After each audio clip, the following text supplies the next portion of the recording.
लक्षात ठेवा, आपल्या जनावरांच्या पुढे टाकलेला चारा तो त्यानं संपूर्ण संपवला पाहिजे, तुम्हाला परत मागितला पाहिजे. पण होतंय उलट, की टाकतो तेवढं खात नाही आणि खराब जास्त जातं आणि पाणी सुद्धा जनावर पूर्ण पित नाही. तुम्हाला आपल्याला फिल्टरचं पाणी प्यायला आहे, पण जनावरांना आपण फिल्टरचं पाणी देतो का? जनावरांना आपण जनरल पाणी देतो. त्यातून त्या बरेचसे टॉक्सिन त्याच्या शरीरामध्ये जाऊन त्याला अपाय करत आहेत.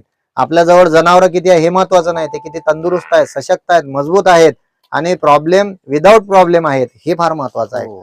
आणि खूप सुंदर असं प्रॉडक्ट आहे आपलं कॅटल रिच पावडर, जे धन्वंतरी कंपनीचं आहे. आणि आपले आदरणीय CMD sir doctor Ramesh Patil sir यांनी ही सेवा आपल्याला उपलब्ध करून दिली, त्याबद्दल त्यांचे खूप खूप धन्यवाद. आणि तुम्ही सुद्धा आमच्यावर विश्वास ठेवून हे प्रॉडक्ट वापरताय. प्रत्येक जनावराला द्या सर, थोडा खर्च झाला तरी चालेल. आपल्याला वाटतं बा खर्च होतोय, पण मित्रांनो त्याच्या तुलनेत आपल्याला बेनिफिट किती होतोय याचं आपण कॅल्क्युलेशन केलं पाहिजे, थोडं कागदावर पण मांडलं पाहिजे. तर धन्यवाद, धन्यवाद सर, धन्यवाद.